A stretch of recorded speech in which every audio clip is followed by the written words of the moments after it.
Hey guys, tonight we stumble into the thick, grimy mists of Victorian London, where coal fogs choke the streets, and the only thing thicker than the smog is the sarcasm you'll need to survive.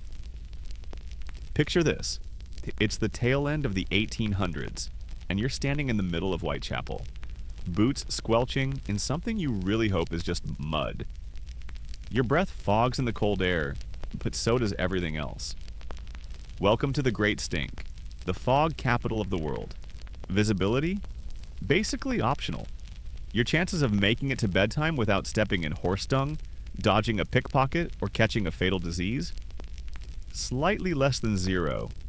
So, before you get comfortable, take a moment to like the video and subscribe. But only if you genuinely enjoy what I do here. And don't forget to drop your location and local time in the comments. I love seeing where you're all tuning in from. Now, dim the lights, maybe turn on a fan for that soft background hum, and let's ease into tonight's journey together. You blink through the fog. It's not misty in a romantic Sherlock Holmes kind of way, it's yellow. Thick as gravy. This isn't natural, this is coal fog. You inhale and your lungs politely ask, why? That bitter, acidic bite in your throat? Courtesy of millions of fireplaces and factories belching smoke straight into the sky, which then politely comes back down to earth. London isn't just dirty, it's aggressively, unapologetically filthy. Every surface feels like it's been lightly oiled with soot. You wipe your sleeve across a window and the window sighs like, "May, don't bother." Buildings lean like they've given up trying to look proud. The city is made of brick, smog, and regret. You pass a row of ragged chimney pots, puffing little clouds into the already choking sky. Victorian fog is such a problem that it's got its own nickname. Pea soupers. Not because it's warm and comforting, because it's greenish yellow and clings to your clothes like guilt. Sometimes it gets so thick you literally can't see your hand in front of your face. Imagine losing your way between your front door and your gate and calling it a normal Tuesday. And the smell. Oh, the bouquet of Victorian London. You're greeted by the delicate aroma of rotting cabbage, unwashed bodies, horse manure, and the ever-present tang of coal smoke. It's like ode apocalypse. If you're lucky, maybe a waft of fish heads from Billingsgate Market graces your nostrils just to spice things up. As you squelch along, you pass a woman tossing a bucket's contents straight into the gutter. You flinch, it's probably just dishwater. But the law says to shout, "Gardy Lou!" before throwing anything out the window, which is French for, watch out for the disgusting thing about to hit you. It's not always enforced. Let's just say umbrellas aren't just for rain around here. Children dash past, barefoot, thin as broom handles, laughing with the kind of giddy energy that makes you both smile and worry. One's got a crust of bread. Another is dragging a wooden hoop with a stick. That's peak. Entertainment. You, on the other hand, are watching your step with the nervous grace of someone who knows a misstep could mean either a twisted ankle or dysentery. You pass a newspaper vendor shouting headlines. Something about a scandal at court. Something else about a murder. Nothing new. Newspapers in Victorian London are like today's social media.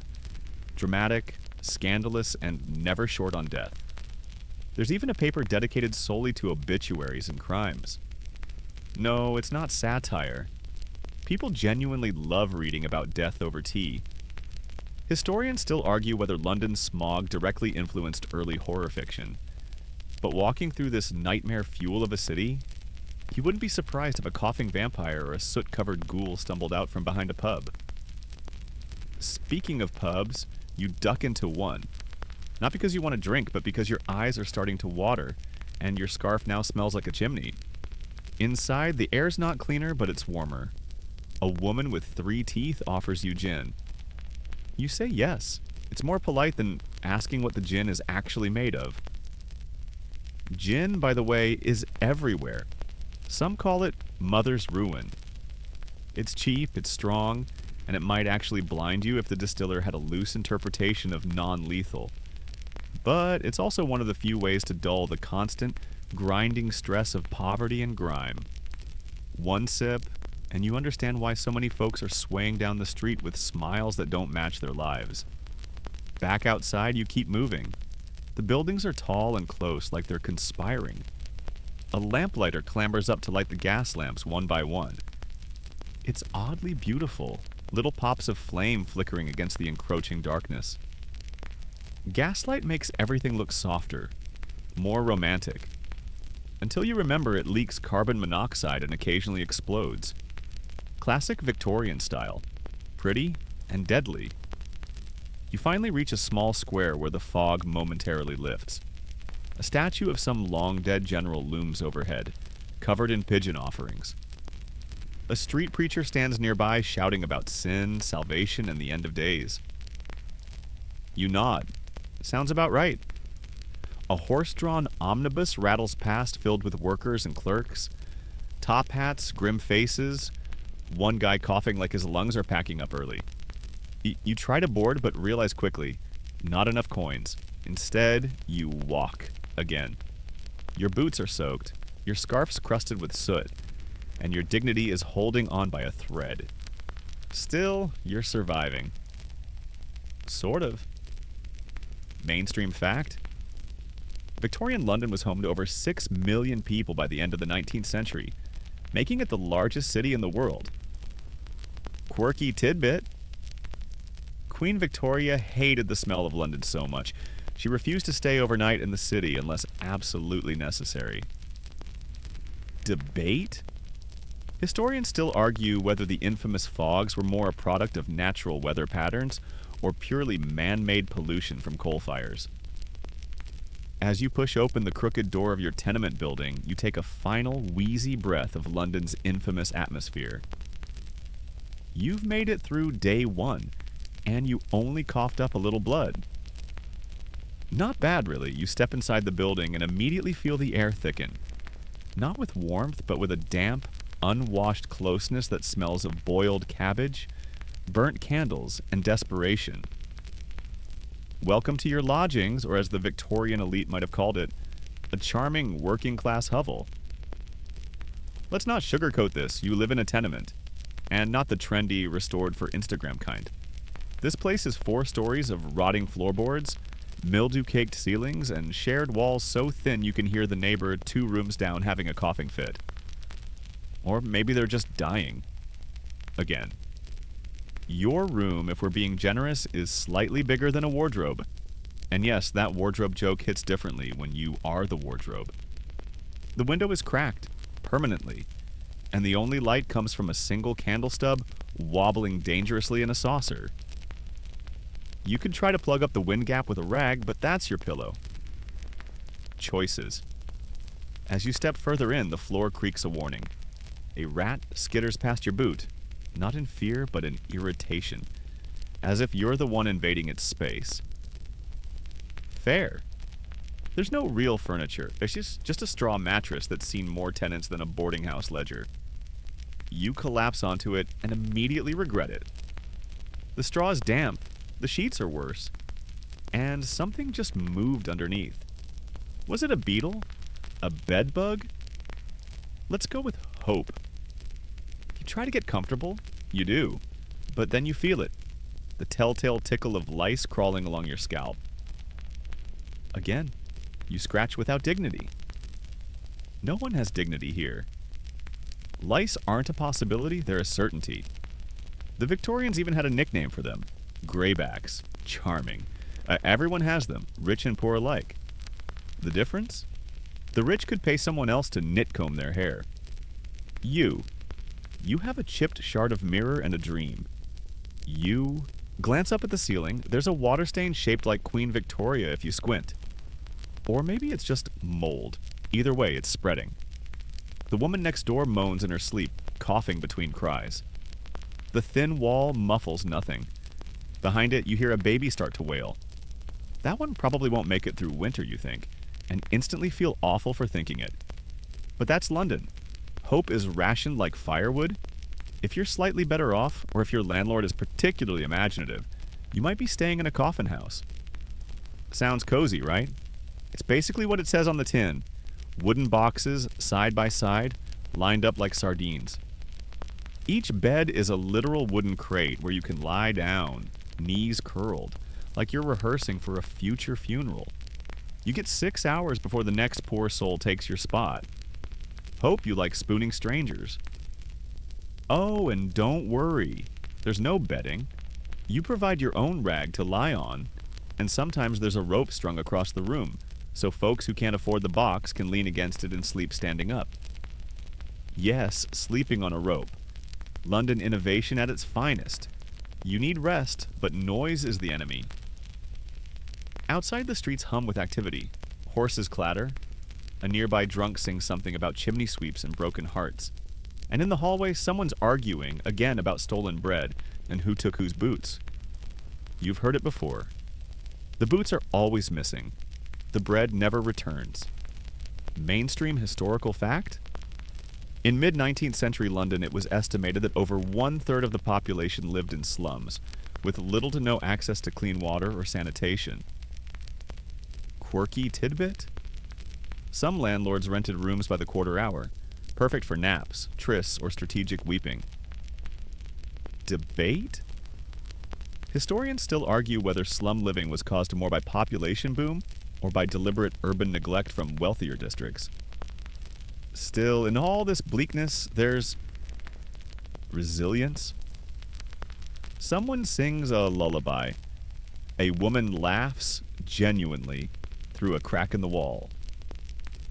You hear a harmonica wheezing out a tune 2 floors down. Something bright and almost joyful. It's not hope exactly, but maybe it's the next best thing. Survival set to music. You stare at the ceiling again, counting each flicker of your candle. Shadows dance like ghosts on the wall. Your skin itches. Your stomach growls. The room breathes around you. Wood shifting, rats chittering, neighbors groaning. You're not comfortable, not even close. But you're here. You're alive. And in Victorian London, that's not nothing. Morning comes slowly in Victorian London, not with sunbeams and chirping birds, but with a grayish sludge of light oozing through the cracks in your window pane. You open your eyes to the sound of coughing, the creak of chamber pots being emptied, and a distant scream that could be either a birth or a brawl. Probably both. You stretch, or try to, before realizing your legs are still tangled in a straw mattress that smells faintly of mildew and last week's soup. Your mouth tastes like despair and last night's candle wax. But it's time to start the day, and that means water. Clean, glorious, possibly deadly water. You bundle yourself in a coat that hasn't been dry since 1873 and head outside into the smog. The fog is thinner this morning, just thick enough to lose a child in, not an entire carriage. You make your way toward the nearest water pump, passing half-awake vendors setting up stalls and kids playing hopscotch with chalk and horse dung. And there it is, the neighborhood pump. Majestic in its rusted glory. The handle squeaks like it's in pain. You join the queue. Everyone's got a bucket, a jug, or a chipped teacup. Some are barefoot, some are shoeless by choice. That choice being, I sold my shoes to buy onions. You finally reach the front. You grab the handle, give it a few pumps, and out flows water. Sort of. It's murky, has floaters, and smells like something that shouldn't be in a beverage. But it's wet, and that's good enough. You fill your jug while mentally debating whether boiling it would help, and then remember you don't have coal. Or a stove. Or even a working sense of optimism today. Fun fact, water quality in Victorian London was so catastrophically bad that it helped launch the entire field of modern epidemiology. A local physician, John Snow, not the Game of Thrones guy, noticed a spike in cholera cases and traced it back to the Broad Street pump. He removed the handle and the outbreak slowed. Science, baby. Though some Londoners were mad because it made their water-tasting adventures even more inconvenient. You take a sip. It's tangy, possibly acidic. Your stomach gurgles in protest. But hydration is non-negotiable when your job involves walking 10 miles a day through streets that smell like death in a corset. By the way, you might be wondering, why not just use the Thames River? Excellent question. And the answer is, you have eyes. It's not a river, it's a liquid obituary. Picture this. Raw sewage, butcher scraps, industrial runoff, dead animals, and the occasional human body, all marinating together like some kind of Victorian horror stew. The river doesn't just smell bad, it attacks. In 1858, there was an event so foul, so putrid, that it literally shut down Parliament. They called it the Great Stink. Lawmakers tried stuffing their noses with vinegar-soaked handkerchiefs, but even their powdered wigs couldn't save them.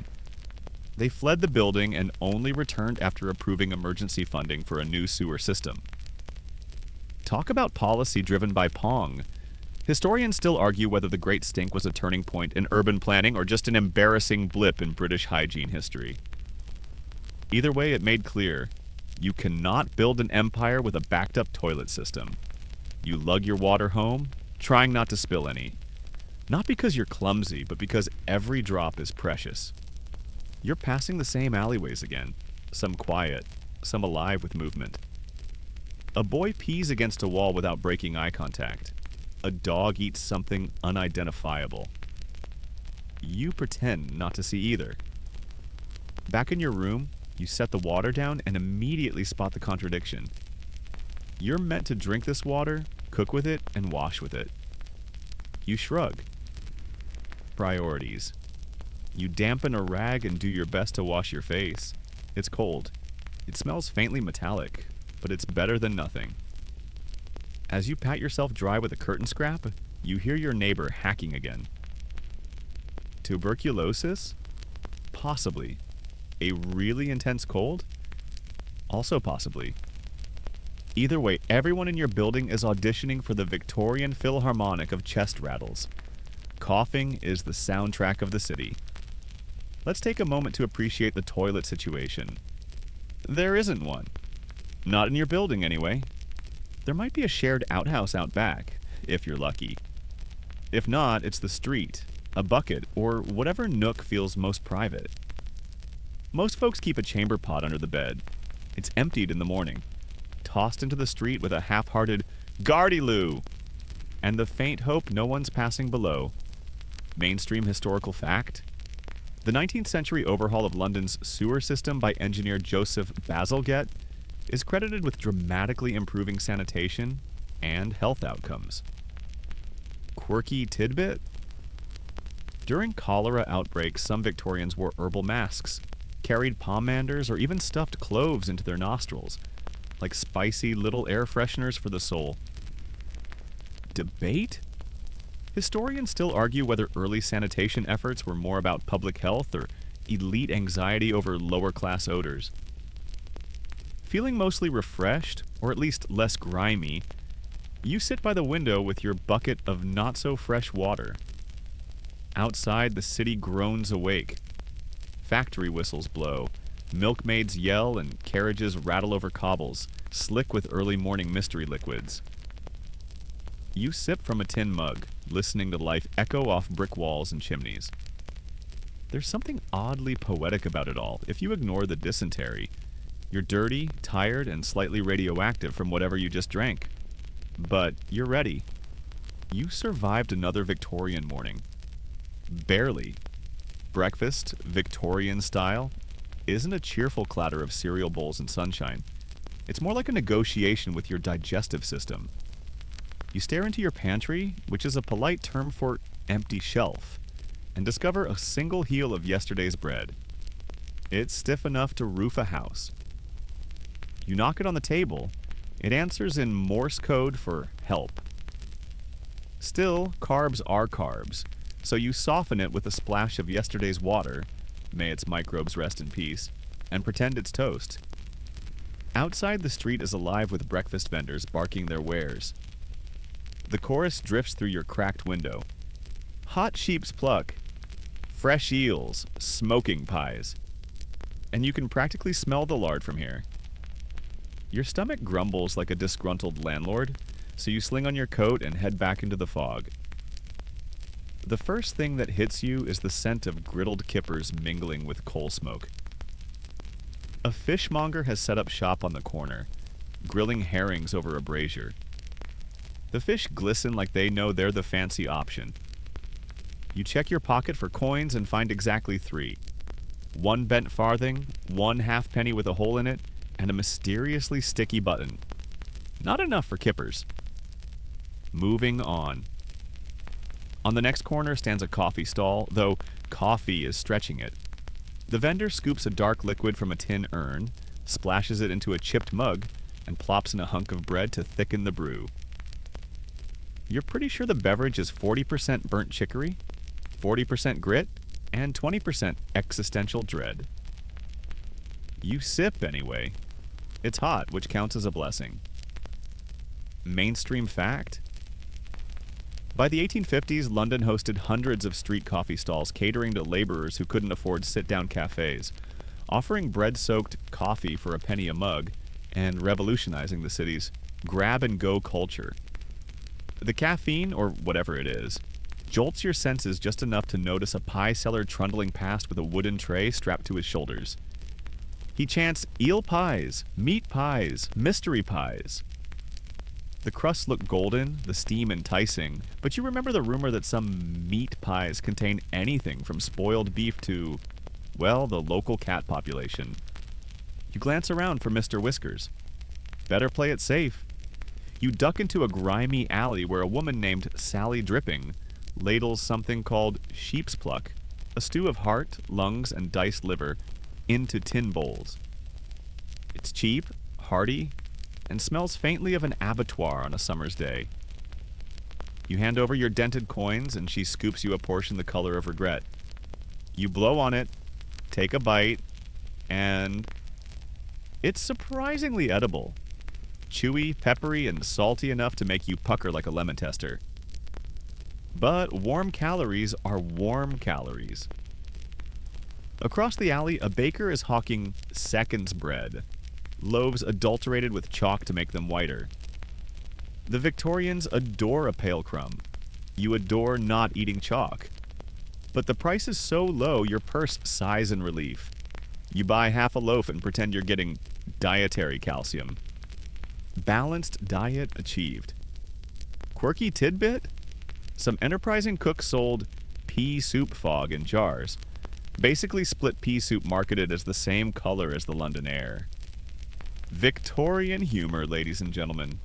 You perch on a crate, spooning sheep's pluck while sipping your gravel-infused coffee.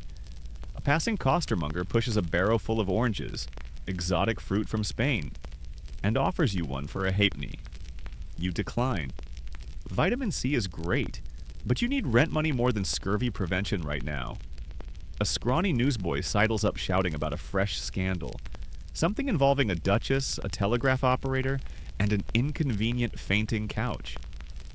He waves a paper splattered with ink, so wet it smears in the fog. You hand him your sticky button in exchange for gossip. He actually takes it. Victory.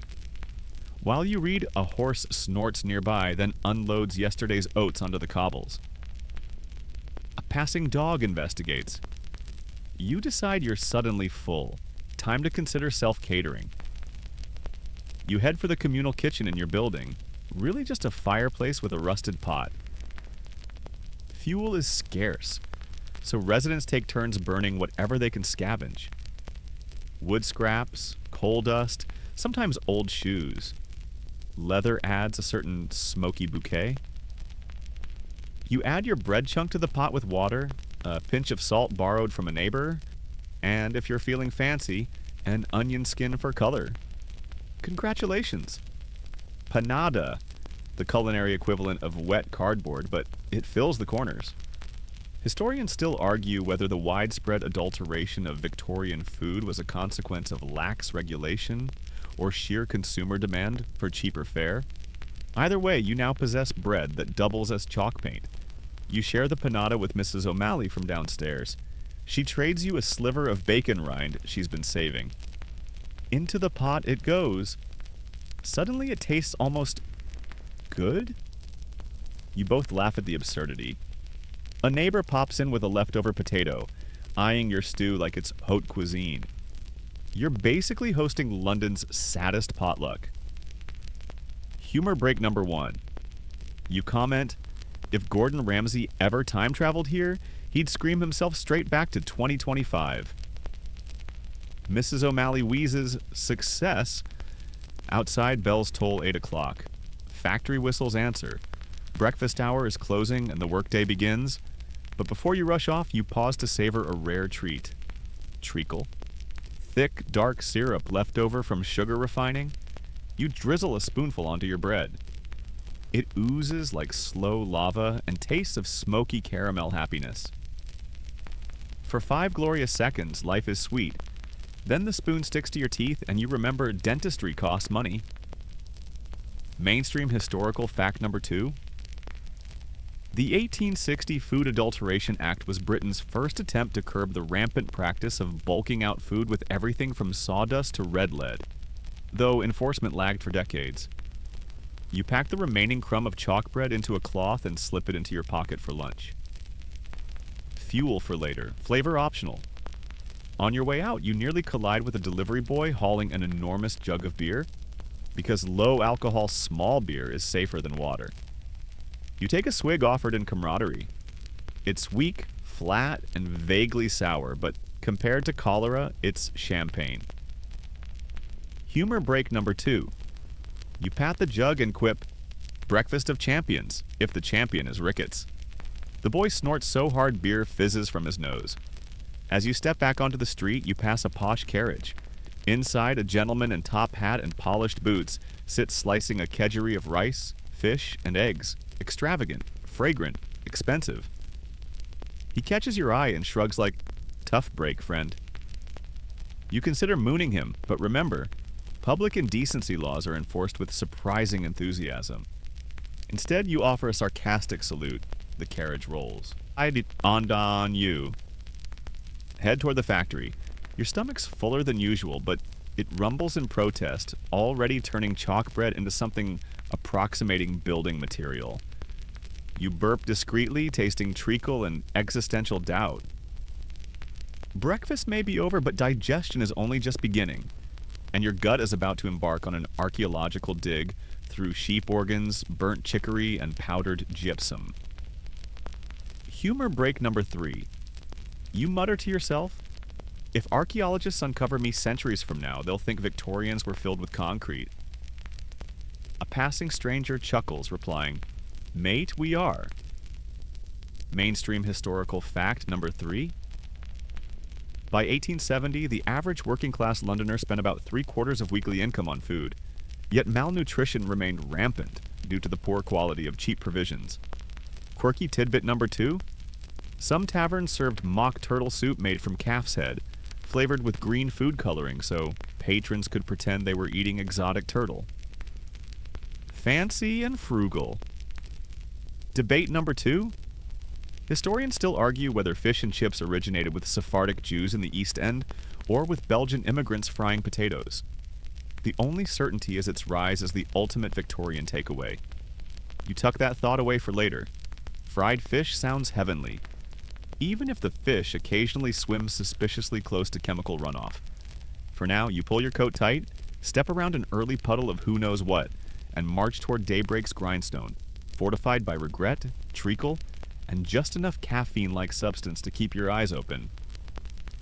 Breakfast in Victorian London. Objectively grim, occasionally lethal, but undeniably memorable. And hey, you're still breathing. Your liver, kidneys, and probably a tapeworm or two thank you for the feast. The workday begins with a choice, though choice here is a cruel little joke, more like a spin on a misery wheel. Will you dig through the Thames for valuables as a mudlark, risk your lungs in a match factory, or squeeze your body up a chimney as a human broom? There's also the option to hawk flowers or bootlaces, but those only work if you have charm, legs that aren't frostbitten, and something to sell. So what'll it be, champ? Let's say today you're a mudlark. Glamorous title, no?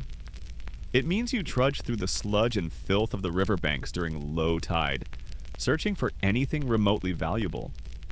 Bits of coal, lost buttons, scraps of metal, sometimes bones to sell to glue makers. You arrive at the embankment just as the tide creeps out like a receding hairline.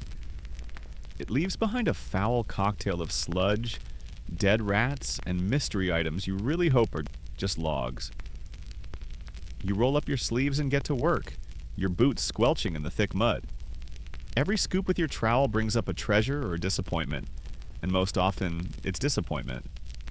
A bent spoon, a half brick, a doll's head that looks like it remembers crimes. You pocket the spoon, toss the brick, and give the doll a respectful nod. She's seen things. As your fingers freeze into clay-covered claws, you spot a rival mudlark, a wiry girl with sharp eyes and faster hands. She gives you a look like, "This riverbank ain't big enough for the both of us," then pockets a rusted comb with the grace of a magician. You sigh. Competition's rough and the Thames doesn't hand out prizes. Just tetanus. Mainstream fact? Mudlarking was a real job, primarily carried out by children and the elderly well into the 19th century, and many worked barefoot among broken glass and dead animals. By noon, your pockets contain about 3p worth of salvage, and probably 2 diseases. You decide to try your luck elsewhere. Let's talk about your friend Jenny. She's just started working in a match factory, which sounds better than it is. Her job? Dipping sticks in a white paste called phosphorus to make matches. After just 2 weeks, her jaw is starting to ache. That's not metaphorical, it's literal. She's developing phossy jaw, a lovely Victorian industrial disease caused by exposure to white phosphorus where your bones rot and your breath smells like death. Jenny still smiles, though, mainly because she hasn't been paid in 3 days and needs to keep her job. The room she works in is always filled with yellowish fumes and laughter that borders on hysteria. When she finishes a bundle of matches, she holds them up like a bouquet, giggling, "For the Queen!" It's either irony or early-stage poisoning. Possibly both. Quirky tidbit? To deal with phosphorus fumes, some factories had the girls chew bread while working, believing it would absorb the poison. Spoiler, it didn't. The bread just became toxic toast. Historians still argue whether match factories knowingly exposed workers to fatal conditions or simply didn't care to find out. Either way, Jenny's not looking great, and she's only 14. Then there's chimney sweeping. If you're small, you get the job. And if you're not small, you better start skipping breakfast. Chimney boys, some as young as 5, are sent up sooty, narrow flues to scrape off creosote with metal brushes. It's claustrophobic, filthy, and hot, and if you get stuck, there's no HR department to file a complaint. They just send another kid up after you. Today you pass by one such sweep, soot-streaked and barefoot, hopping from foot to foot in the cold. His face is a mask of grime except for 2 ghostly white eye sockets. You nod in solidarity. He sneezes and leaves behind a small black cloud. You pretend not to notice the blistered burns on his hands. This is just normal. If you're female, your career options include matchstick girl, domestic servant, or flower seller. Domestic work sounds safe until you realize your employer expects 14-hour days, 7 days a week, and assumes you can clean chamber pots while whistling. If something goes missing in the house, you're guilty until proven servant. Today you spot a group of costermongers, street traders, calling out rhymes to lure customers. One woman holds up a basket of wilting violets, shouting, "Buy me blooms, sir, for love or for luck." You admire her commitment to the bit. She winks at you like you're co-stars in some dark comedy. You try joining in. You offer a rusted spoon and a half brick. No takers. It's not all doom. Occasionally someone scores a lucky break, a found shilling, a good day's haul, a bakery job that includes scraps. But these moments are rare, and when they come, they're celebrated like a birthday party and a resurrection rolled into one. Humor break number 1. You overhear a man mutter, "I work 12 hours a day just to afford a roof, 2 spoons of lard, and the privilege of being stepped over by toffs and clean trousers. His friend replies, "At least, your trousers exist." You laugh harder than you should. At midday, you duck into a factory alley and lean against the bricks. Someone hands you a scrap of bacon rind. You trade it for half your chalky bread. Bartering is the true economy down here. Coins are just shiny dreams. Mainstream historical fact: Victorian labor laws were nearly non-existent until late in the century. The Factory Acts slowly introduced child labor limits and minimum working hours, but enforcement was patchy at best. Quirky tidbit: some children in textile factories were used to crawl under moving looms and untangle threads, earning the nickname piecers. And yes, sometimes they lost fingers. Or heads. Debate? Historians still argue whether child labor in Victorian Britain was a result of economic desperation or deeply entrenched societal norms about discipline and work ethic. Humor break number 2. A sign on the factory wall reads, "You don't have to be mad to work here, but it helps." You're not sure whether it's a joke or a warning. You glance at your fingers, cracked, blistered, and stiff. The mud from the river has dried into a second skin. You pick at it like bark, then stop. You'll need it for warmth later. As evening creeps in, you join a queue for the rag and bone man, hoping to sell your haul. He eyes your bent spoon and doll's head with practiced disinterest. Offers a penny. You argue it's an antique. He sneezes in reply. You take the penny. You watch as another worker, older, stooped, trudges past in silence. His eyes are pale and distant. You wonder how many more winters he'll see. Then again, you wonder the same about yourself. Still, you made it through another workday. With lungs full of Thames air, pockets half full of junk, and just enough spark left to make it to supper. You give yourself a silent cheer. You didn't fall into the river, catch fire in a match factory, or get stuck in a chimney. A Victorian miracle. Humor break number 3. You say aloud, "I think I've unlocked the achievement, least likely to perish before tea." A passerby claps sarcastically. You're a hero to us all. The sky darkens, lamps are lit, the city exhales, smoke rising in slow, sleepy ribbons. You're bone-tired, but not broken. Not yet. Tomorrow, you'll do it all again. But tonight, you'll rest. The streets of Victorian London are not paved with gold. They're paved with horse dung, soot, and disappointment. And that's on a good day. As you step back into the chaos after your shift, your boots immediately squish into something unpleasant. You don't look down. You don't need to. You know. The city is alive and unhinged, buzzing like a wasp nest made entirely of overworked humans. You keep to the edges of the footpath, one eye on the carriages thundering by, one hand on your pocket. You've already lost one button to a pickpocket this week, and you're pretty sure the button was worth more than your dignity. A costermonger shouts beside you, hawking hot potatoes wrapped in newspaper. A woman nearby sells roasted chestnuts, fanning the smoke with her apron. The air is thick, part ash, part perfume, part pig fat. You inhale and feel your sinuses beg for mercy. You step over a broken broom handle and duck beneath a swinging laundry line stretched between 2 windows 4 stories up. Wet trousers slap you in the face. You accept it. It's not personal, it's just London.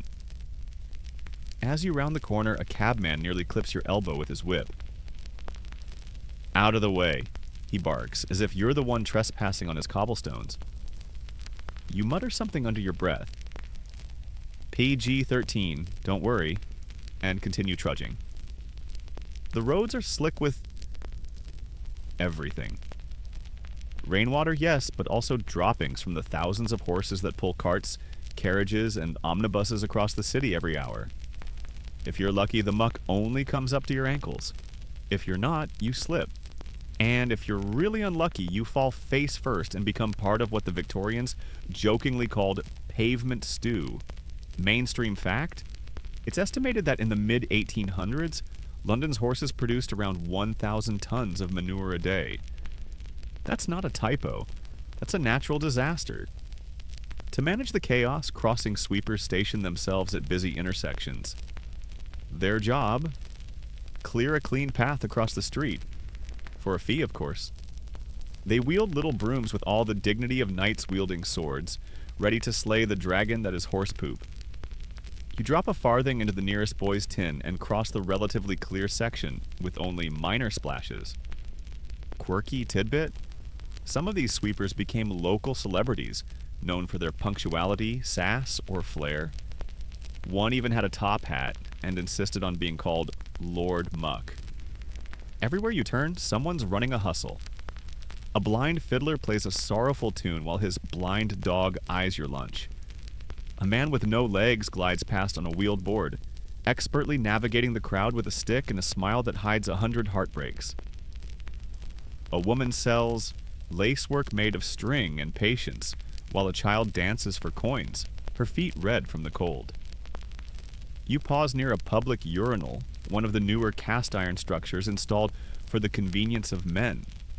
Women still had to make do with alleys in desperation. The smell is aggressive, like a punch to the face from the ghost of last night's ale. You sidestep it and make a mental note to avoid that corner after dark. As you continue, the city shifts. You pass from grimy slums into more affluent zones. The buildings clean up. The windows get glass. The coal smoke smells faintly of lavender. But even here, soot streaks the walls, and the air is never quite fresh. A gentleman in a crisp suit strides past you without blinking. His shoes are polished, his cane decorative, his hat tall enough to block birds. You glance down at your own shoes, scraped, patched, and damp. You'd envy him if you didn't already know he inherited his silver spoon, and has probably never cleaned his own chamber pot. You nod out of habit. He doesn't nod back. Then, without warning, a gang of boys barrels past, shouting and laughing. They're the scuttlers, known for their distinctive scarves and violent tempers. You freeze. One of them shoves you, but you don't shove back. You let it happen. Survival tip: never look a scuttler in the eye, just blend into the bricks. Humor break number 1. A man next to you mutters, "These boys are the future of England?" "We're doomed." You reply, "At least they're not in politics yet." He cackles. You weave through a tangle of alleys, the city tightening around you like a corset. Here, the streets have names like Bleeding Heart Yard and Hanging Sword Alley, leftovers from a time when being subtle was optional. You duck into a courtyard where someone's playing cards, someone's selling onions, and someone's trying to sell you a watch they obviously didn't buy. You shake your head and press on. London's rhythm is loud and relentless. The clatter of hooves, the calls of merchants, the hiss of gas lamps flaring to life. The soot gets in your teeth.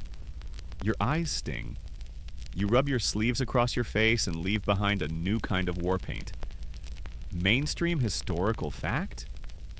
The soot problem in Victorian London was so severe that by the 1870s, some buildings had permanent black crusts, made of chemical deposits, requiring special scrapers and brushes to clean. You pause on London Bridge watching the water churn below. The Thames is always moving, always angry. Bits of wood, bottles, dead rats. Once, they say, a full carriage went over the side during fog. No one saw it until hours later. You wonder what secrets still lie below. A pigeon poops on your hat. You sigh, of course. Humor break number 2. You glance at the bird and mutter, "Should have worn my crown today." Might have been more respectful. An old woman nearby snorts tea out her nose. You stop for a moment at sign. Giles to catch your breath. The church bells toll mournfully. A hearse rolls by. Black horses, black curtains, black expressions. Victorian funerals are a whole aesthetic. Mourning is a full-time job here. Black dresses, black gloves, jet jewelry, and enough crying to fill a novel. You give the hearse a respectful nod. Even in death, you still gotta navigate this traffic. By the time you reach your lodging again, your boots are soaked, Your face is a canvas of grime, and your soul feels like it needs ironing. But you made it through the streets. You dodged dung, avoided theft, and weren't mugged by a gang of underfed chimney sweeps. That's a win. Debate? Historians still argue whether the grime of Victorian streets was the result of overwhelming industrial growth or the failure of civic infrastructure to adapt in time. Either way, the result is the same: sludge. You peel off your coat and hang it near the stove, not because it will dry, but because it wants to be near the warmth, too. You pour water over your hands, letting the soot and stink run down the drain, and stare into the cracked mirror. You survived the streets of Victorian London, and that is no small feat. Humor break number 3. You grin and say to your reflection, I deserve a medal. Or at least a hot bath and a pie that didn't start its life as a boot. The mirror doesn't answer, but it doesn't laugh either. So, you call that progress. You're filthy, you're tired, and you might be walking pneumonia in human form, but something's not right. That nagging cough isn't just from soot and sarcasm anymore. Your skin feels clammy. Your joints ache. Time to visit the apothecary, because who needs modern healthcare when you can get medical advice from a man in a wig surrounded by jars labeled powder of batwing and syrup of poppies? You shuffle through the market, head pounding with every footstep. The apothecary's shop is wedged between a fishmonger and a hatter, and it smells exactly like you'd expect a room full of drying herbs, pickled snakes, and fear to smell. Inside, it's dim. The only light comes from dusty windows and candles that flicker like they know too much. The walls are lined with shelves packed with jars, vials, and mysterious boxes. Some are filled with powders, some with oils, and some with things that look suspiciously like human toes. You try not to make eye contact with anything floating in formaldehyde. The apothecary himself appears like a ghost in a waistcoat. Skinny, pallid, with pince-nez glasses perched on the end of his nose, and a voice like molasses poured over gravel. What ails you? He asks, peering at your face like it's a crossword puzzle. You cough. It's not your best performance, but it's got a nice rattle to it. Ah, he nods. A touch of the damp. Possibly catarrh, maybe congestion of the humors. We'll leach it out. Before you can protest, he's already pulling out a small jar with, you guessed it, leeches. Wriggling, slimy, and deeply uninterested in your consent. You backpedal toward a different shelf. Mainstream fact. Victorian medicine was in a strange transitional phase. Part science, part medieval superstition. Leeches, bloodletting, and opiates were still widely used alongside new discoveries like antiseptics and chloroform. Perhaps something gentler, he says, sensing your terror. He hands you a bottle labeled Elixir of Life. Underneath, in tiny print, contains opium, turpentine, gin, and possibly licorice. You take it. You're not proud. One swig and your headache doesn't go away, but it feels like someone turned down the volume on the world. You're light, woozy, and suddenly convinced that maybe you'll live another week. Maybe. You peruse the rest of the shop. There are jars filled with rhubarb root, quicksilver, and powdered mummy. Yes, real mummies, ground into dust. They were imported from Egypt and sold as medicine to treat everything from bruises to broken hearts. Apparently, nothing says wellness like inhaling a 2,000-year-old pharaoh. Quirky tidbit. Some Victorians believed beaver testicles cured hysteria. Not a joke. It was called castoreum, and it was in everything from medicine to perfume. Your cold may not improve, but you'll smell interesting. Historians still argue whether the widespread use of opium and arsenic in everyday remedies was due to ignorance, or simply because, let's face it, they actually kind of worked. Temporarily, anyway. You point to a jar with a fancy gold label, Turlington's Balsam of Life. The apothecary grins and tells you it's a miracle cure for chest complaints, toothaches, melancholy, and unwanted thoughts. You wonder if you can bathe in it. He offers you a sample for a shilling. You consider it, then realize you still owe rent.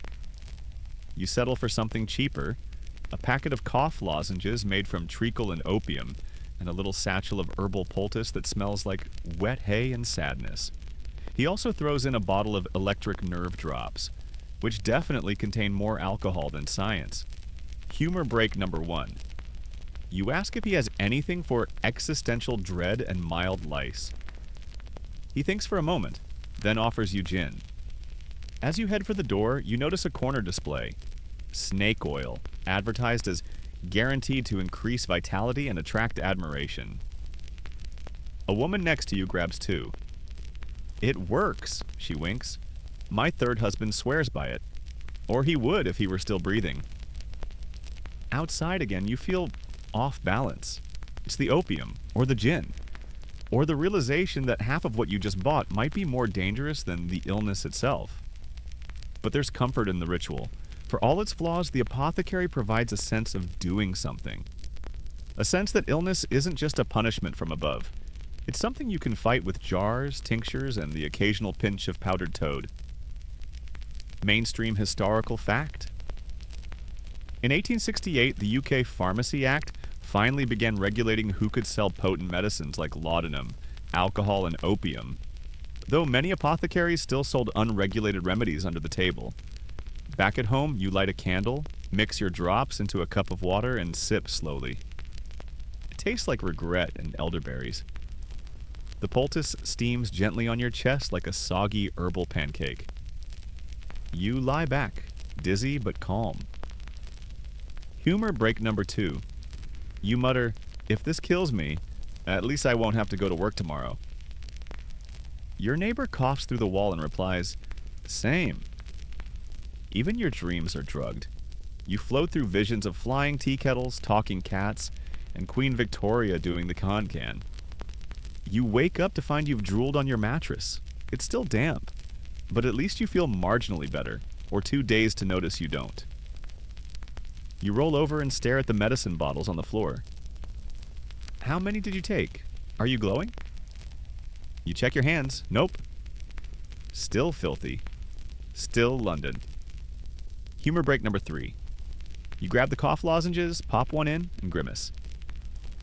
Delicious, you say aloud, like molasses made love to a coal fire. A knock at the door interrupts your inner monologue. It's Mrs. O'Malley holding out a steaming bowl of something vaguely soup-adjacent. You looked peaky, she says. Thought you might need a bit of oxtail tea. You sip. It's salty, gelatinous, and oddly comforting. You thank her genuinely. In a city like this, neighborly acts are rare gold. Debate? Historians still argue whether Victorian apothecaries delayed the professionalization of modern medicine, or if they bridged the gap between folk healing and formal science. Either way, your pulse is steady and your teeth haven't fallen out. Yet. You curl up under your damp blanket, cough once, and let the dizziness carry you off.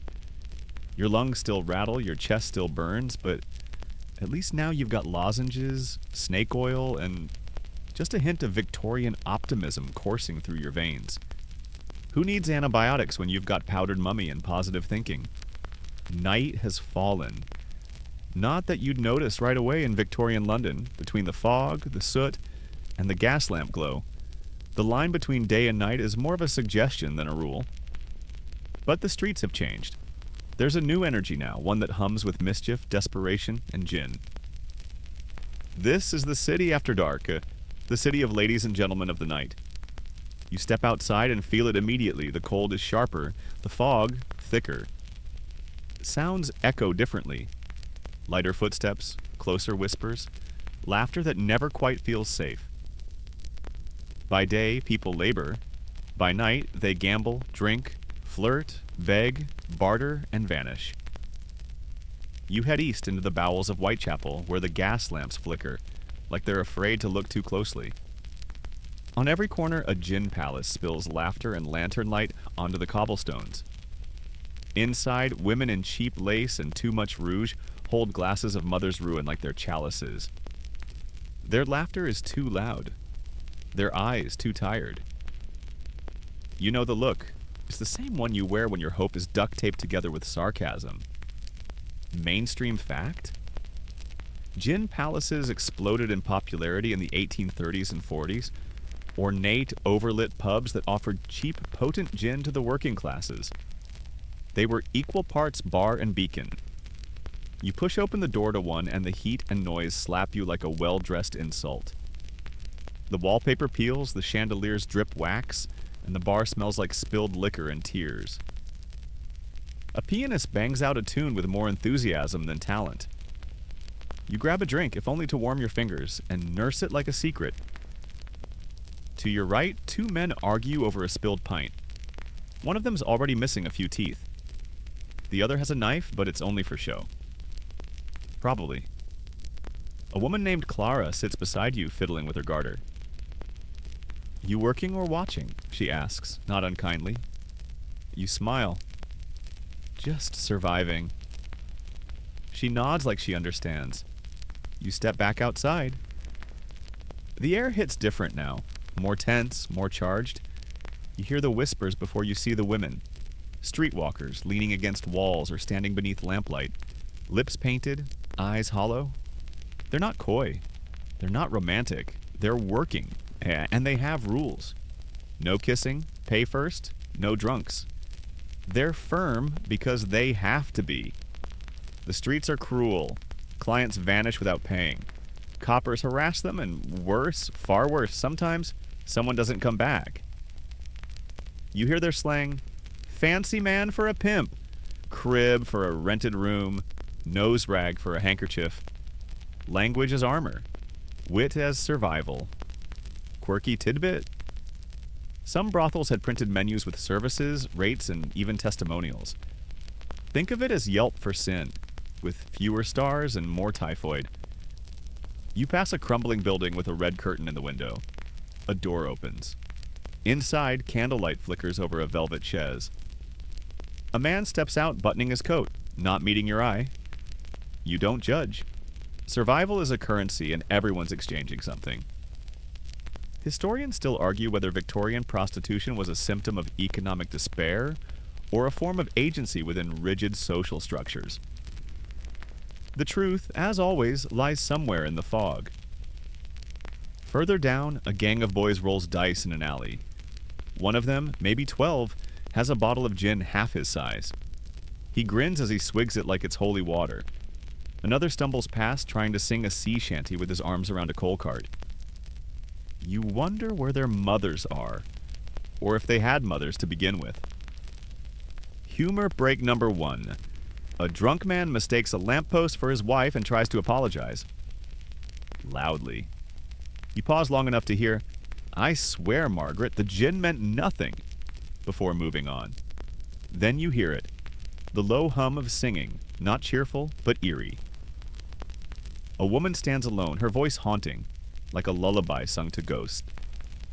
She sings of rivers and broken promises. People toss her pennies. You toss one too. Maybe for the song, maybe for the loneliness behind it. You wander toward the doss houses, cheap communal lodging for the desperate. A man offers you a spot on a rope for a penny. You shake your head. You're not that tired yet. Not quite.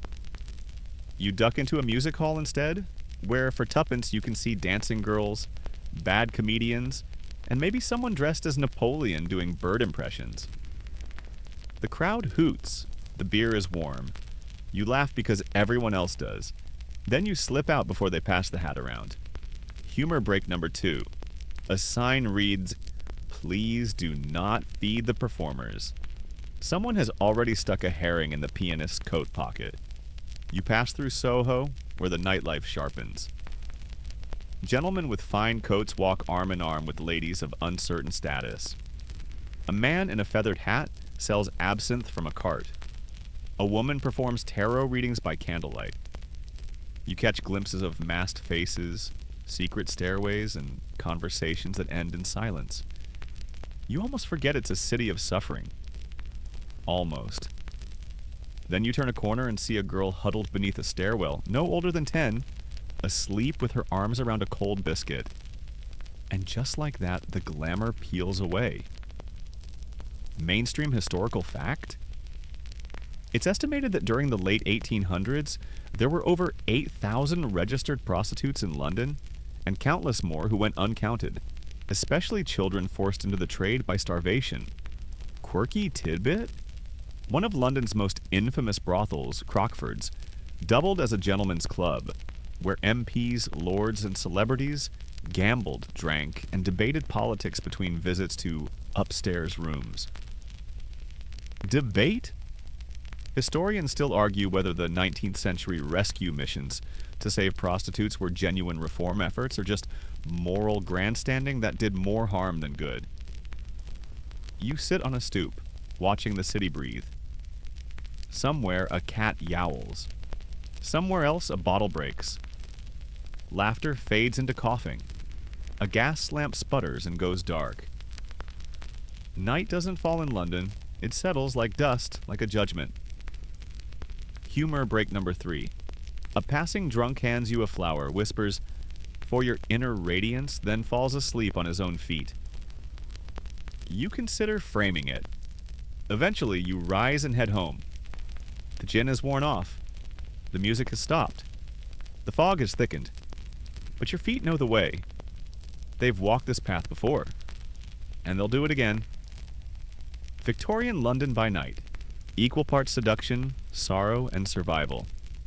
You've seen the velvet and the grime, the secrets and the silence. You've walked the line. And you're still standing. There's something different about tonight.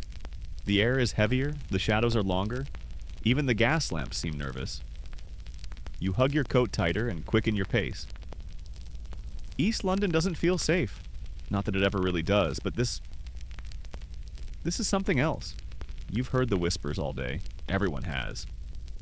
A woman was found dead in Whitechapel. Again. Throat slashed, organs missing. Locals say it's him. Again. The one they call the Ripper. Your skin prickles as you move deeper into the East End, past boarded-up windows and crooked buildings. The fog clings to you like wet wool, and every footstep echoes too loudly. You glance over your shoulder, nothing, but you walk faster anyway. Mainstream fact: between August and November of 1888, at least 5 women, canonical victims, were brutally murdered in Whitechapel. Their killer was never caught, and the press named him Jack the Ripper. You turn onto Hanbury Street, where the second victim, Annie Chapman, was found in a backyard just like this one, barely 100 feet from where you stand now. You slow down. A dog barks in the distance. Somewhere nearby, someone drops a bottle. You flinch. The alley smells of damp stone and something sharper. Iron, maybe? Blood? Or just your imagination? The fear is real whether the danger is or not. And yet people still walk these streets. You pass a woman huddled beneath a shawl, eyeing you suspiciously.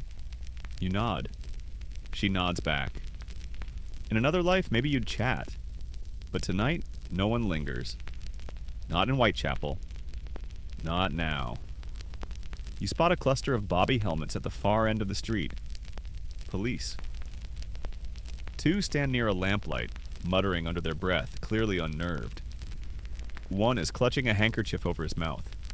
Even they're rattled. You ask what happened. One officer spits into the gutter and mutters, "Third one this week. Throat like a pig at slaughter? Poor girl." You thank him and move on, heart racing. You try to stay in the light. The problem is, gaslight only reaches so far and the dark doesn't care how afraid you are. It wraps around doorways, curls down alleys, swallows noise whole. Historians still argue whether Jack the Ripper was a medical professional, a butcher, or just a lunatic with a sharp knife. But whoever he was, he changed everything. He made London realize that even the shadows have teeth. You duck into a pub, needing the noise, the bodies, the light. Inside, it's tense. The regulars are talking in low tones. A newspaper sits on the bar, its headline smeared but legible, "Murder in Bucks Row." The bartender looks at you like he's seen a ghost. She was in here last night. Swore she had a plan. Said she was getting out, but she didn't. He pours you something strong and doesn't ask for payment. You sip. It burns. You're grateful. Quirky tidbit? Victorian London's panic over the Ripper was so intense, some men shaved their mustaches to avoid matching the suspect's sketches. Others carried canes with hidden knives, just in case. A man in the corner suddenly bangs the table. "It's the Jews," he snarls. Someone hushes him. Another says, "Could be a foreigner." Or a doctor. The theories fly like shrapnel. No one agrees. Everyone's afraid. You excuse yourself and step back outside. The wind has picked up, and so has your paranoia. Every movement feels suspect. Every stranger could be him. And worst of all, you know the police won't help. Not really. Not here. Not if you're poor. Not if you're a woman. Mainstream historical fact? The Ripper murders exposed deep class divisions. Newspapers sensationalized the crimes, but the truth is, no one would have noticed these women if they hadn't been murdered so spectacularly. You reach Mitre Square, another murder site, and suddenly wish you'd stayed inside. You remember the details. She was found with her intestines flung over her shoulder, her eyes wide open. It's not just the death, it's the message. This killer isn't just taking lives, he's playing with them. You stop and listen. Nothing but wind. But it sounds like whispers. The city is speaking in low tones, and all of them say, "Run." Humor break number 1. You mutter, "Honestly, I miss the horse dung." At least that doesn't stalk you through alleys. Someone nearby barks a laugh, then apologizes. You cut through Gunthorpe Street, where a preacher is shouting, "Repent! The end is nigh." Someone throws a tomato at him. It misses. Barely. He wipes his face and keeps shouting. That's London for you. Nothing stops, not even terror. Debate? Historians still argue whether Jack the Ripper killed 5 women or more. Some say up to 11 murders may be connected, but the evidence is sketchy and the city had no shortage of violent deaths. You pass a chalkboard posted outside a flop house. It lists the names of missing women. 4 new ones today. You stare. You don't recognize any of them. That almost feels worse. At the end of the street, you see a group of women clustered near a corner fire. One is weeping, one is silent, one is making a joke, and everyone pretends to laugh. Because if you don't laugh, you'll break. You join them, just for a moment. You listen. You nod. You share your drink. One woman asked, "You think he'll come again tonight?" You look up at the fog and say, "Maybe he already has." Humor break number 2. Another woman replies, "Well, if he does, I hope he's got good shoes." I'm tired of outrunning amateurs. Eventually, you break away. You head home, every shadow now a suspect, every flicker of light your lifeline. You step through puddles and over gutters and past doorways that reek of gin and secrets. You climb the stairs to your room and slam the door shut behind you, heart hammering. You sit on your mattress, listening. You hear your neighbors cough. You hear a baby cry. You hear someone snore. But no footsteps, no screams, not tonight. Still, you don't sleep easily. Mainstream historical fact? After the Ripper murders, the Whitechapel Vigilance Committee was formed. Local men taking to the streets with clubs, watching for danger because the police were either unwilling or unable to protect them. Humor break number 3. You light your candle and mutter, "If I get murdered, at least make the headline catchy." The flame wavers, like it's thinking about it. You lie down with a knife under your pillow, not because it'll help, but because it's something. Something to hold. Something to grip.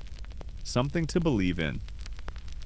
Victorian London has always been dangerous, but now, danger has a face you can't see, a name no one knows, and a darkness that walks beside you. Still, you made it home. For now, you wake late, rattled and sore, and there's a stiffness in your back that says the floor probably tried to murder you in your sleep. Again. The daylight leaking through your cracked window is weak, gray, and somehow feels more like an accusation than a comfort. But you're up, you're alive, and most importantly, you're not headline material in tomorrow's illustrated police news. Small wins. Today, though, you're going underground. No, not the underground with trains. London's first subway opened in 1863, but the East End hasn't exactly been gifted easy access, and anyway, it smells like fire, steam, and nerves. You're going further underground. Beneath the cobblestones into the city's hidden layers, sewers, crypts, catacombs, and rivers that haven't seen the sky in centuries. Because Victorian London isn't just what's above ground. No. London is a layer cake of horrors, and you're about to explore the frosting nobody talks about. You start by heading toward the Thames, past the familiar stench and a row of kids fishing with strings and bent pins. They're not after fish. They're after pins, coins, and bits of rope. But today, you follow a narrow staircase down a side street until the smell gets worse and the walls begin to sweat. And there it is. One of Basilgette's sewers. Not a river, not a stream, but a massive subterranean channel carved to carry away London's shame. It hums. Not with electricity, but with decay. Mainstream fact? In response to the Great Stink of 1858, engineer Joseph Bazalgette designed a vast underground sewer system for London, miles of brick tunnels that still serve the city today. You duck inside. The walls are high, arched, and gleam with damp. Every step echoes. You're alone, hopefully. Rats scurry ahead, their eyes flashing like the world's least charming fairy lights. Water trickles. Something else squishes. You don't ask. The air is thick and muggy, smelling of damp wool, coal smoke, and rotting vegetables. There's movement ahead. You freeze. A man emerges, hunched, carrying a bucket of, let's just say, sludge. He nods. You nod. No questions are asked down here. He's a tosher, one of London's boldest and smelliest scavengers. Tying ropes to their waists, they descend into the sewers to search for dropped coins, jewelry, even scrap metal. It's dangerous, filthy, and occasionally fatal. But the money's real. Quirky tidbit. Toshers often carried oil lamps on their heads and smeared themselves with pig fat to protect from sewer gas explosions. Yes, that was a thing. You follow him a while, but not too closely. His aura is strong. Eventually, you split off, down another tunnel, and find something unexpected. A river flowing under the city. This is the River Fleet, once a proud waterway, now half sewer, half legend. It runs beneath Clerkenwell, past prisons and hidden crypts, beneath the feet of politicians who pretend it doesn't exist. The fleet is a ghost of a river, long buried, never gone. Historians still argue whether the fleet was covered due to pollution, shame, or a bureaucratic desire to hide problems rather than fix them. Probably all three. You sit for a moment on a ledge and listen to the trickling water. It's peaceful, in a moldy, sewer-adjacent kind of way. Then something squeaks beside you. A rat. You move. Back above ground, you make your way to Southwark, where the real underground creeps closest to the surface. You're here to see the dead. The crypts beneath London churches aren't just places for bones, they're entire villages of the silent. Beneath St. Bride's, beneath St. Mary's, beneath churches most people pass without a glance. Bones stacked neatly like firewood. Some rooms have rows of skulls. Others are filled with coffins, slowly returning to dust. You light a candle and descend. The air is cold and dry, bone dry, literally. It smells like wax and age. You move slowly. These are not museum exhibits. These are people. Once, anyway. You spot a coffin lid with carved initials. M.E. 1821. You wonder who M.E. was. What she loved. What she feared. Whether she preferred gin or tea. Whether she ever slipped in horse dung on a foggy morning like you. You'll never know. Humor break number 1. You whisper, "Sorry for the visit, M.E. I hope I'm not disturbing your eternal rest." The candle flickers like it's considering a sarcastic reply. You pass an old monk's skeleton propped against a wall. No, seriously, he's upright. Arms crossed like he's waiting for someone. A plaque reads, "Brother Alwyn, Guardian of the Gate." Creepy? Yes. But also impressive posture. Mainstream historical fact? Many crypts and ossuaries under London churches were built to hold thousands of remains, stacked and stored during plagues, wars, and mass burials. Quirky tidbit?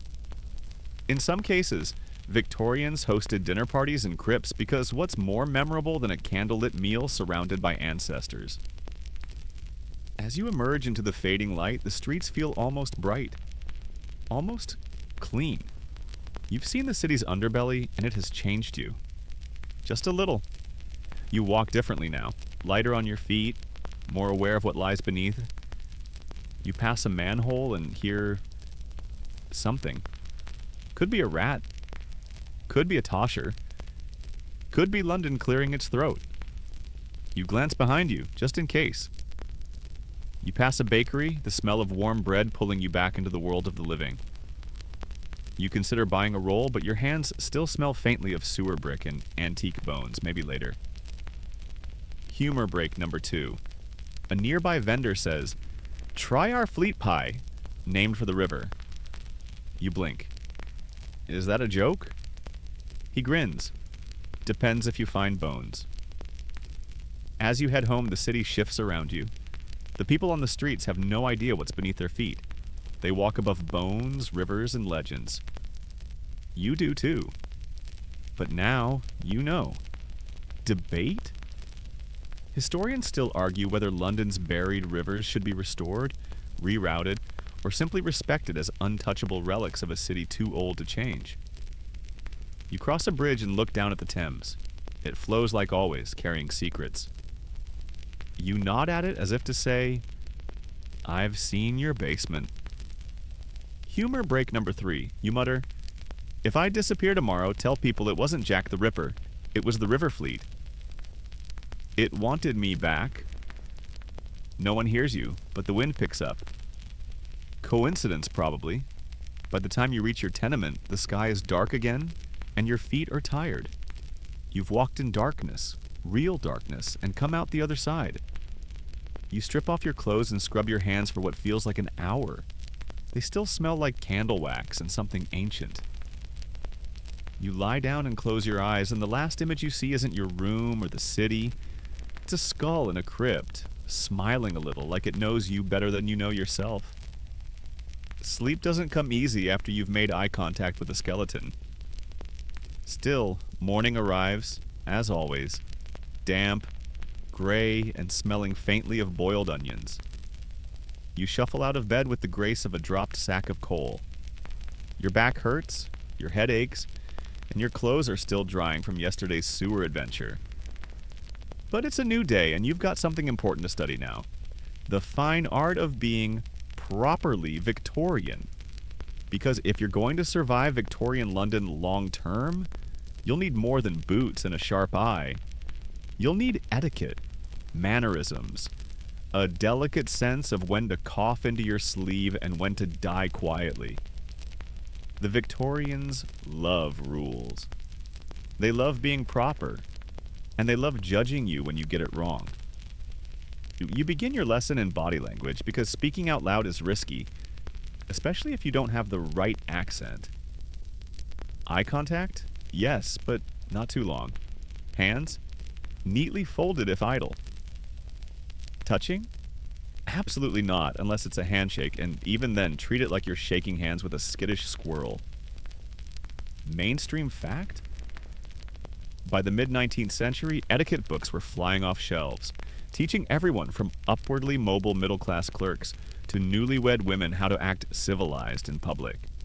You visit a small shop with a second-hand etiquette manual. It's 400 pages long. You flip it open. Chapter 1.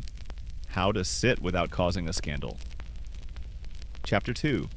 How to express joy without smiling too much. Chapter 3. Never touch a cucumber in public. You don't ask. You shut the book. Outside, you try putting your new skills to the test. You stand straighter. You nod precisely at a passing lady. She raises an eyebrow. Progress? Then comes the weird stuff. Take mourning, for instance. Someone in your building dies. Mr. Hardwick, the shoemaker on the second floor. Nice enough man, though you haven't seen him smile since Easter 1879. His widow appears the next day in full mourning dress. Black veil, black gloves, black parasol, black everything. And she'll wear it for at least 2 years. That's the rule. If your husband dies, you commit to sadness like it's a full-time job.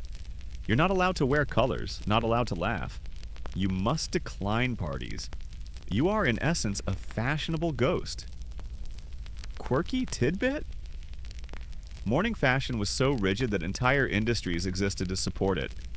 Mourning dressmakers, mourning jewelers, mourning photographers. Grief wasn't private, it was a performance. You offer her your condolences in the stairwell.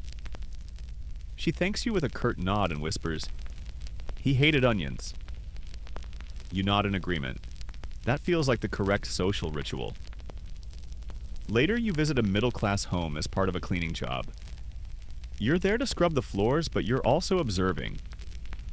The family doesn't talk during meals. They don't slouch. The daughter speaks only when spoken to, and even then, only in syllables. The son stands when his mother enters the room, then resumes reading a book titled The Moral Education of Inferior Classes. Charming. They invite you to tea. This is not an honor, it's a test. You sit too fast, pick up the wrong spoon, and accidentally touch the sugar tongs with your fingers. Scandalous. You recover by complimenting the wallpaper, which is aggressively floral and designed to look like someone stuffed a garden into a cannon. Historians still argue whether Victorian etiquette was a sincere attempt to bring order to society or just a fancy way of making people feel bad for having human urges like hunger, emotion, or fun. You're served jellied calf's foot and you try not to scream. You smile politely. It jiggles at you. You jiggle back. The mother nods approvingly. Then there's death photography. You've seen it before. A neighbor's family gathers to take one last portrait with their recently departed aunt. She's propped up in a chair, dressed in her finest gown, eyes painted open. The kids smile the smile of the corpse. Kind of does too, in a waxy sort of way. It's normal. It's respectful. It's the Victorian version of a family photo album. Humor break number 1. You whisper to yourself, "Cheese," and quickly cover your mouth, horrified. The dead aunt says nothing, thankfully. Mainstream fact? Post-mortem photography was common in the 1800s, particularly for children or loved ones without previous portraits. For many families, it was the only image they'd ever have of the deceased. You walk past a photography studio later that day. A sign reads, "Likeness of the dearly departed, 6 pence, free touch-up on eyes." You do not go inside, and let's not forget calling cards. If you visit someone, you must leave a card. If you get a card with a folded corner, that means, "I came by, but only out of duty." A torn card means, "Sorry I missed you, but also, we're probably done talking forever." Victorians didn't ghost people, they just paper cut them out of existence. You see one tucked into your doorframe when you get home. It's from a girl you met last week. The corner is not folded, you're confused, intrigued, terrified. You throw it in a drawer like a cursed object. Humor break number 2. You mutter, "Modern dating apps got nothing on calling cards." Swipe left? Victorian slice corners. You sit with Mrs. O'Malley in the hallway and practice your conversation skills. Victorians love banter, but the safe topics are specific. Weather, yes. Literature, if it's moral. Illness, only in hushed tones. Politics, only if you're male and unafraid of losing friends? Anything involving trousers? Nope. She asks how your day was. You respond, quite satisfactory.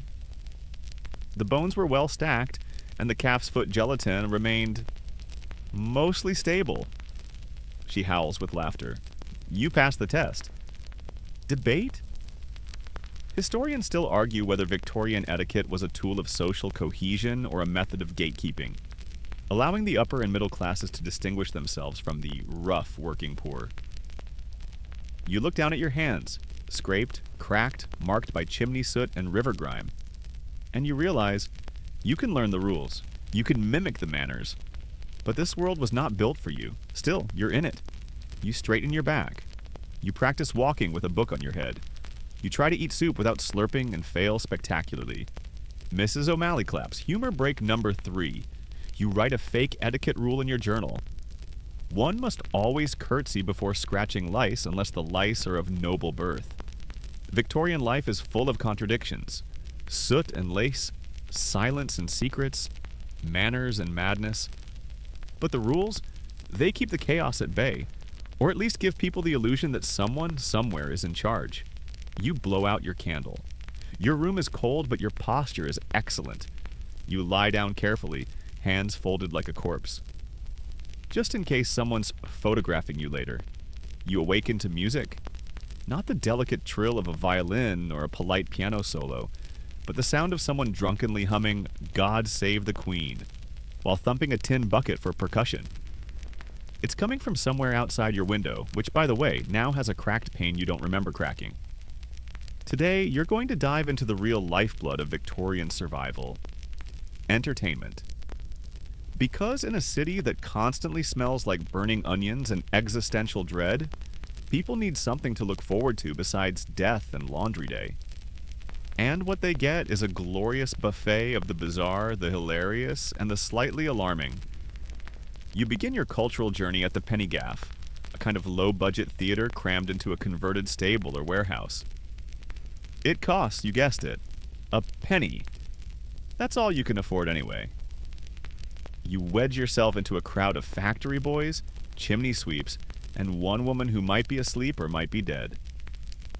The show starts with a flourish of violins screeching and the unmistakable squeak of a Punch and Judy puppet show. Punch is a red-faced marionette with a voice like a kettle possessed by a demon. He smacks everyone in sight: his wife, a constable, a crocodile, death itself. The audience howls. You flinch. Mainstream fact: Punch and Judy puppet shows were wildly popular in Victorian Britain, often featuring domestic violence, murder, and slapstick chaos for children. You glance around. The kids are loving it. One's mimicking Punch's voice with terrifying accuracy. Another is holding a rat like it's a plush toy. You scoot away. Next, you head down toward Leicester Square, where you hear a man shouting about Tom Thumb, the tiny man with a giant presence. You pay tuppence and enter a small, humid room where a stage has been built for a performer standing just over 3 feet tall.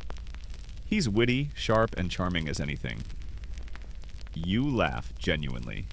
The man's a star. Quirky tidbit?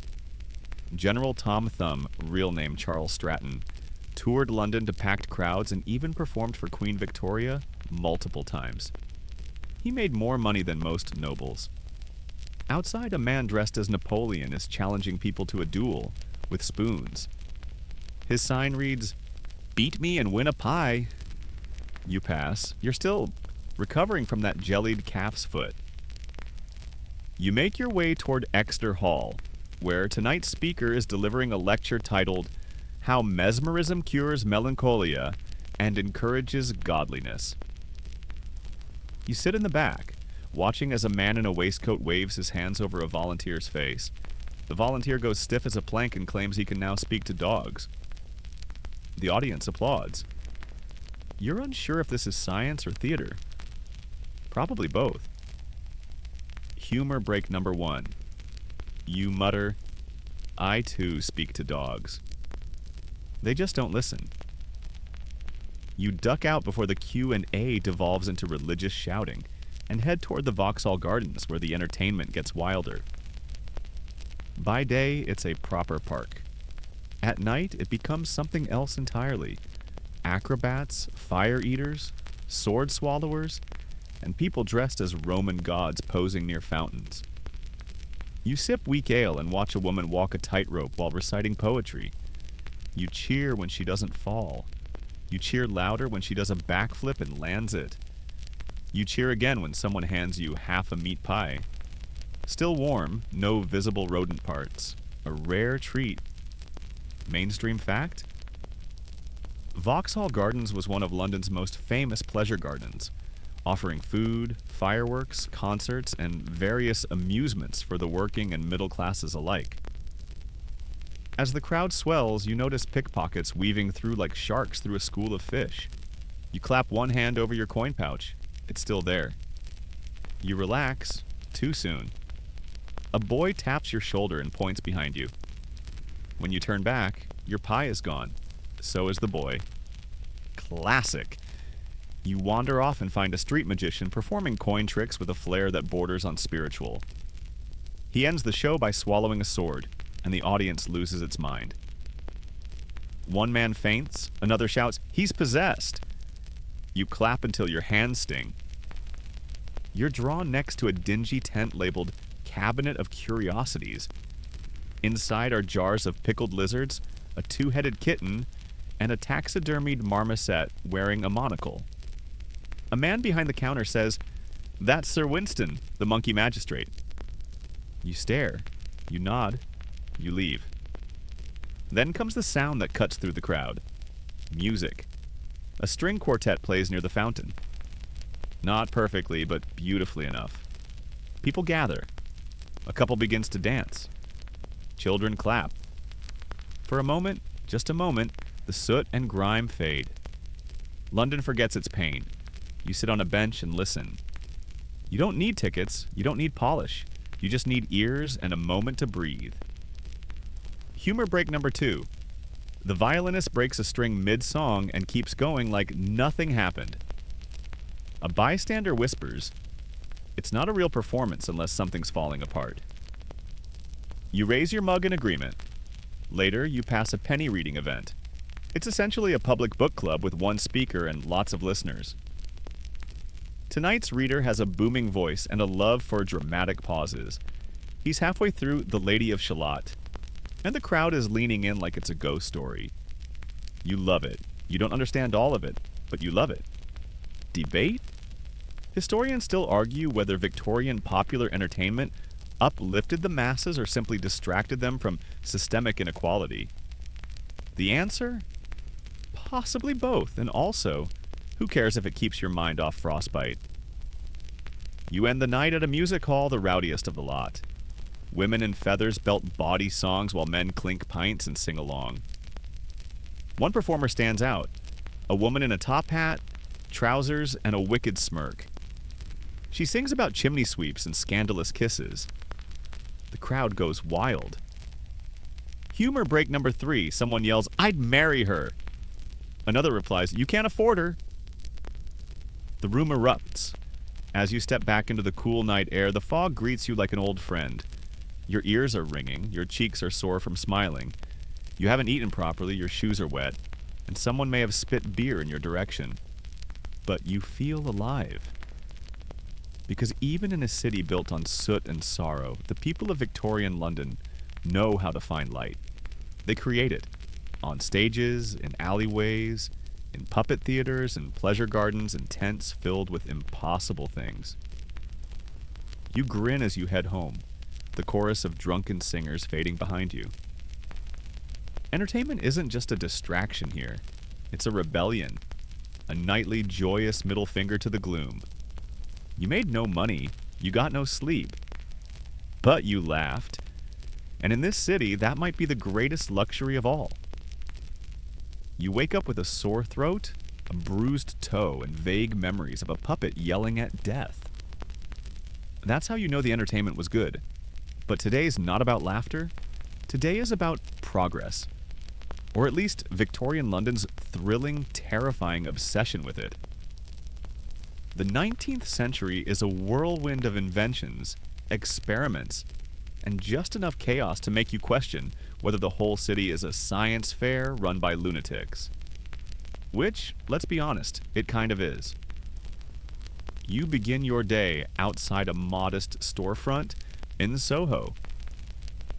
The window displays a blinking sign powered by some mysterious crank and spark contraption. Inside, a man is shouting about galvanism, the idea that electricity can reanimate dead flesh. You linger. Mainstream fact?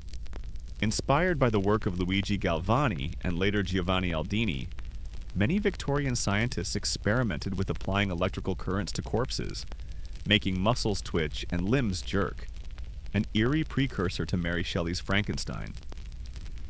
You walk in just as the demonstrator applies electrodes to a recently deceased frog. Its legs kick. The crowd gasps. One lady faints. A solid Victorian tradition. You nod. You've seen worse in the Doss house. He then explains how electricity might soon cure madness, improve digestion, or send messages through the air. The man next to you whispers, "He's mad." You whisper back, "That's why it's working." From there, you head to the Royal Institution, where London's sharpest minds give lectures for the public. Today's talk: the future of the steam engine. You sit in the back next to a clerk eating boiled cabbage from a jar. The speaker gestures to a tabletop model of a train and begins. Steam, pressure, pistons, valves. You're not following most of it, but you nod anyway. The crowd murmurs when he mentions trains might someday travel faster than 50 miles per hour.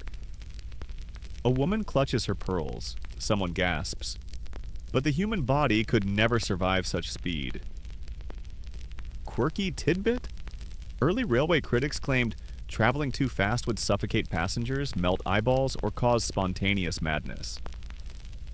None of that happened, but you kind of wish it had, just for the drama. Outside, steam is everywhere. It hisses from rooftops, whistles from carts, and powers machines that clang, grind, and belch black smoke.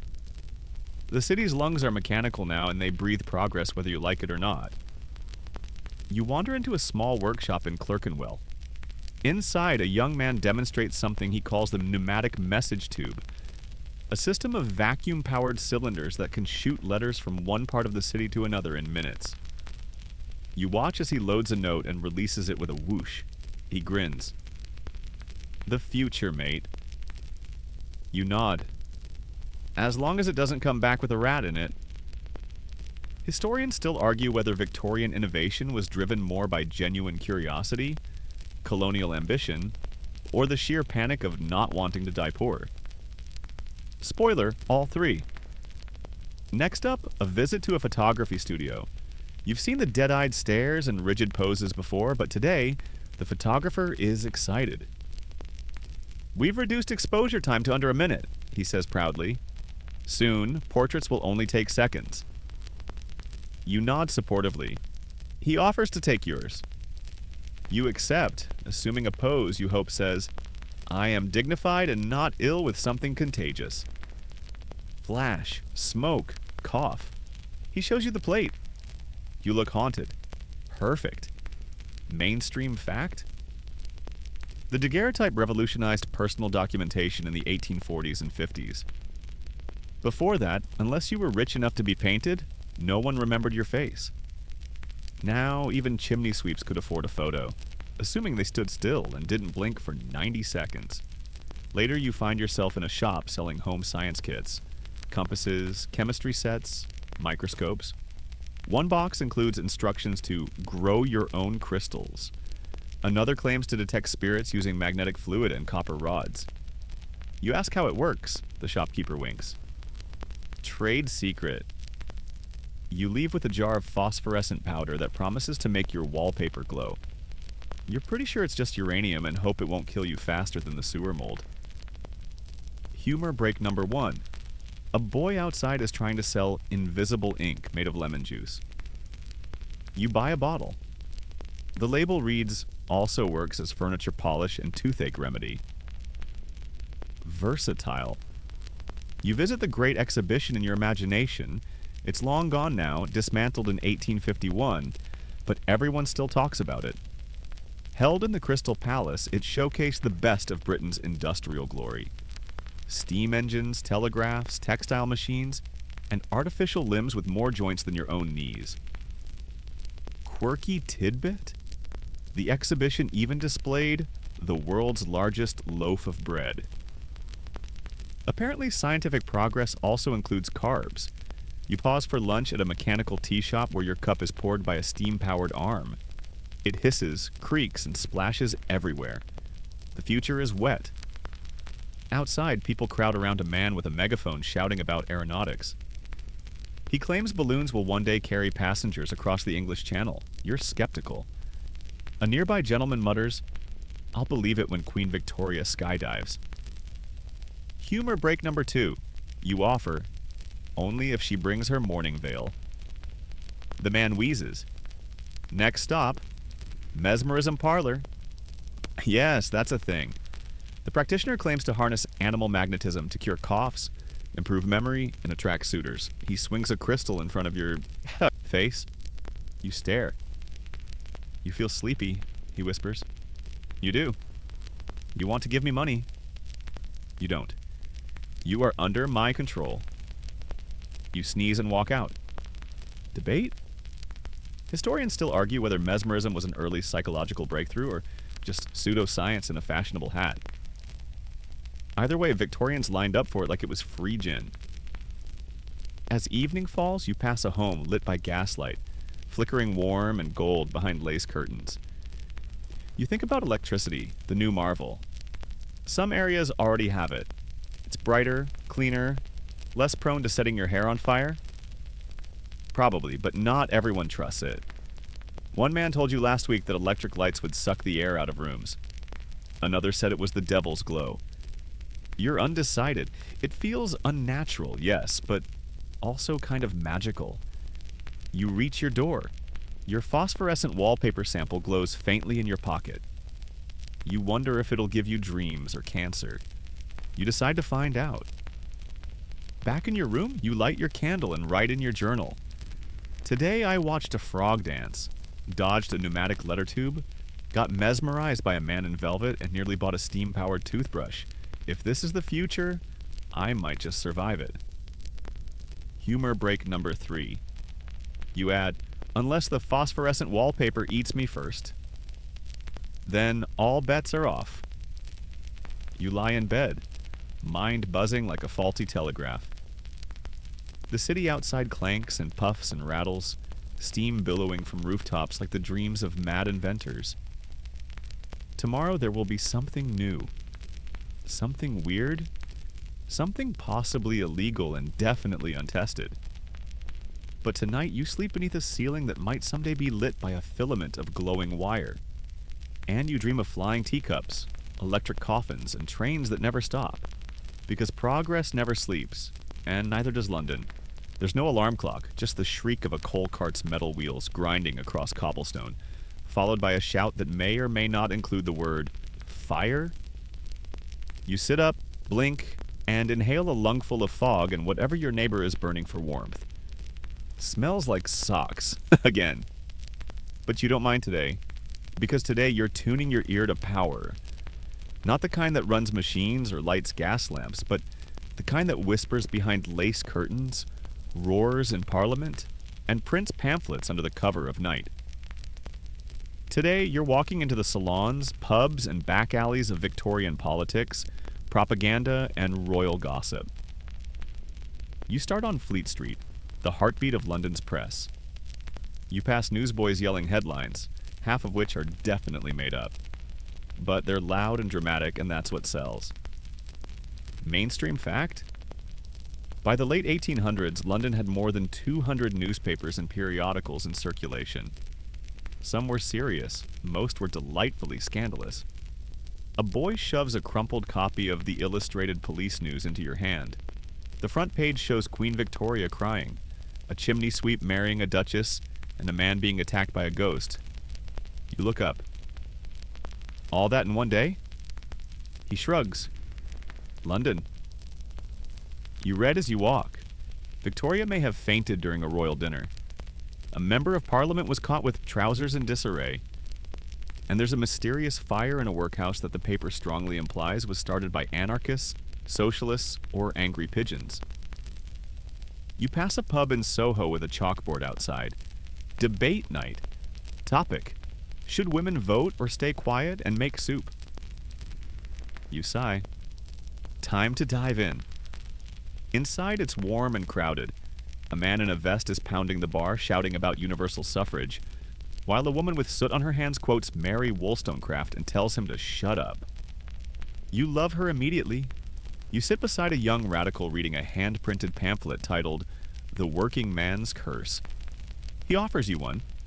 Inside are passionate essays about wages, strikes, child labor, and the price of beef. At the bottom, published by the East End Reform League. Donations welcome. Historians still argue whether Victorian labor movements were powered more by economic desperation or genuine political ideology. But either way, the city was simmering. You leave the pub just as someone throws a turnip. Not at you, at the man yelling about soup. He deserves it. Next stop, Hyde Park's Speaker's Corner, where anyone with lungs and opinions can hold court. Today, a mustached man is shouting about abolishing the monarchy, while a barefoot woman yells back that Victoria saved her dog from drowning. You suspect both stories are exaggerated. Quirky tidbit? Queen Victoria actually loved dogs, especially her spaniel, Dash, who had a marble statue with a poem written by the Queen herself. Probably didn't rescue any from drowning, though. Then you hear it. She's not even really mourning Albert anymore. Ah, yes, royal gossip. You move closer. Mainstream fact?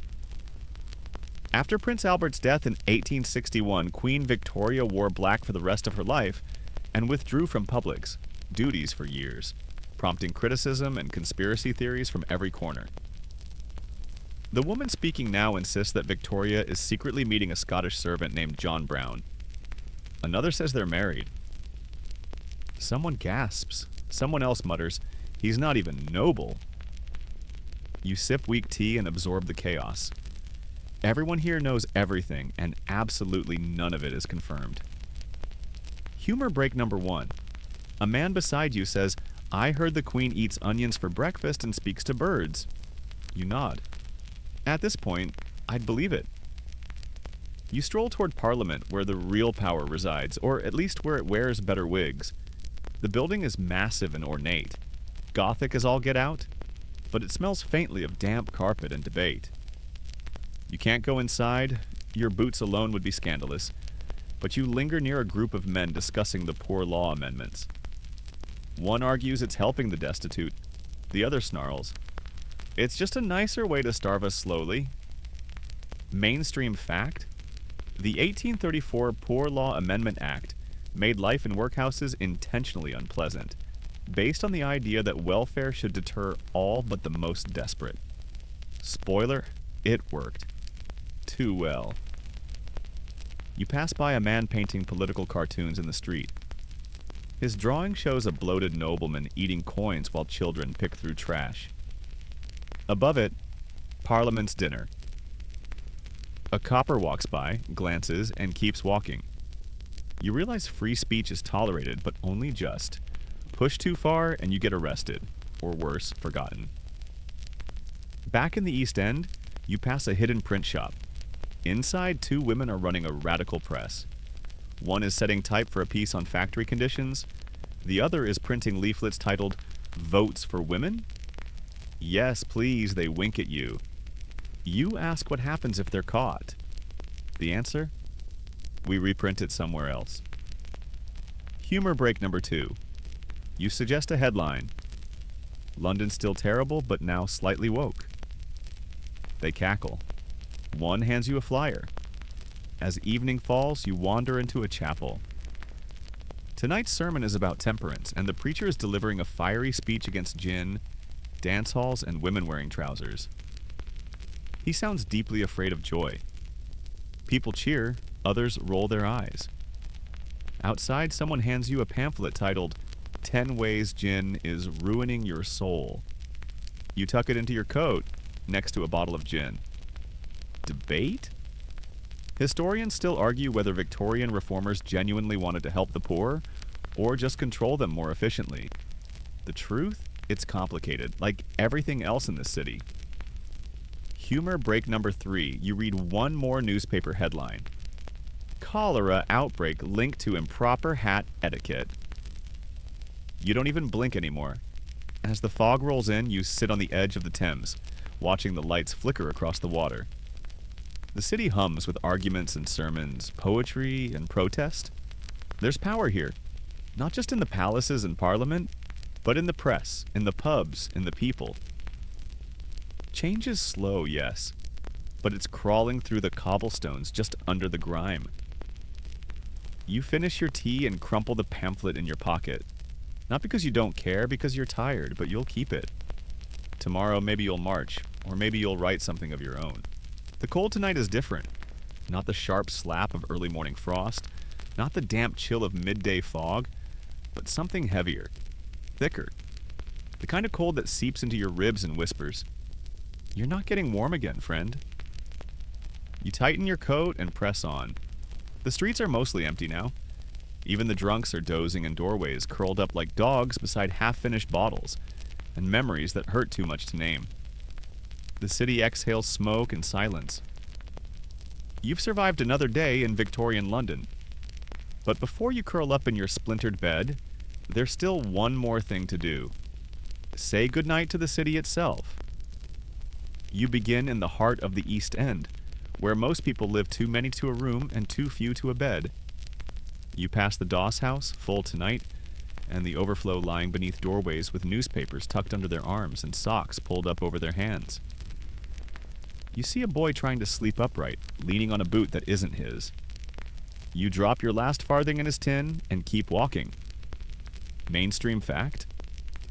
In Victorian London, hundreds of thousands of people lived in slums without reliable food, shelter, or heat. Entire families slept in one room, and 4-penny coffins, wooden boxes in lodging houses, were a common alternative to the street. The lamplighters are finishing their rounds, and one pauses to relight a sputtering flame. He hums to himself, swinging his pole with the grace of someone who's done this 1,000 times. He nods at you. You nod back. In this city, small kindnesses feel like miracles. The fog rolls low and slow now, blanketing the street in a yellow hush. A woman walks by with a bundle of firewood. A cat follows, tail high like a question mark. Somewhere, a baby cries. Somewhere else, someone sings. You pass the bakery, closed now, but the scent of burnt crust still lingers. The butcher's window is dark, and the pub has quieted. Only the sound of one man coughing out a song remains. It's haunting. It's lovely. You stop and listen. Then you see them, the last embers of a hearth through a tenement window. The room inside is no bigger than a cupboard. A family of 5 huddles around the fire, their shadows flickering on the cracked walls. A girl reads aloud from a borrowed book. Her voice is soft, but steady. It fills the space like warmth. You smile. Not because it's happy, but because it's human. In this brutal, freezing city, humanity still flickers like a stubborn candle.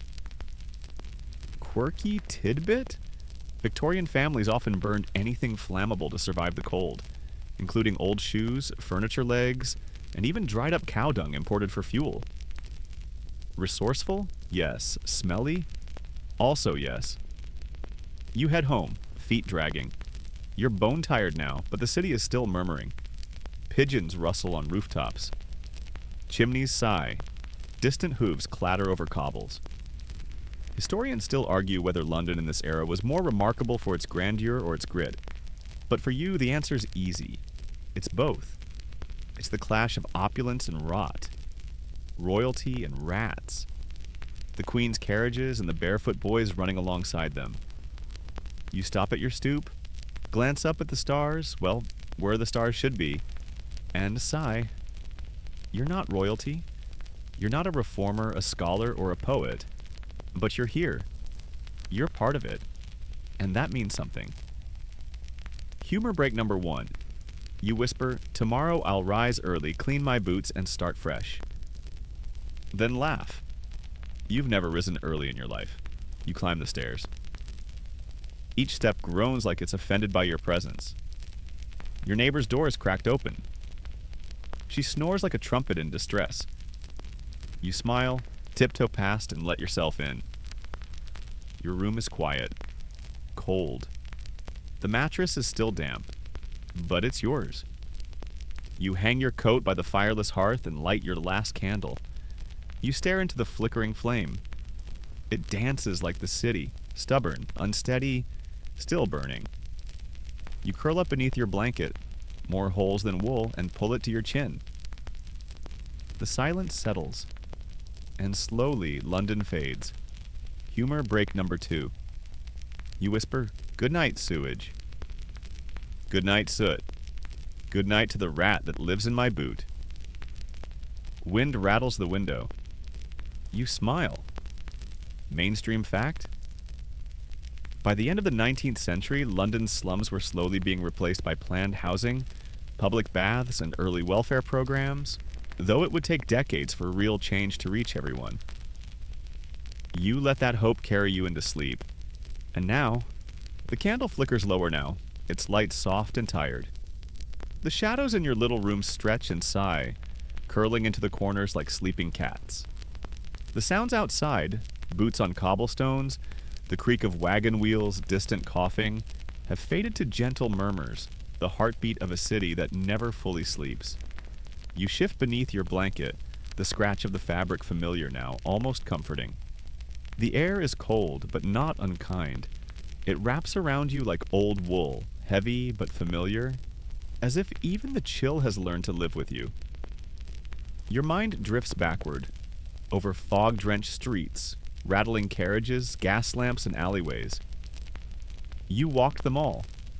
You saw the grandeur and the grit, the splendor of the Queen's world and the sorrow of the mudlarks. You breathed the same air, heard the same bells, carried the same hunger. And through it all, you endured. That's what London teaches. Not comfort, not glamour, but endurance. The slow, quiet strength of simply waking up and facing the soot again. Your eyes grow heavier. The candle gutters, then stills. Outside the city hums on, soft now, distant.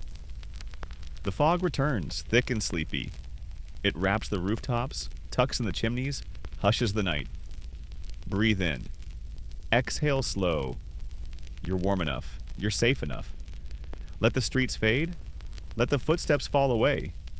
Let the gaslight dim. This city will still be here in the morning. But for now, you can rest. Sweet dreams.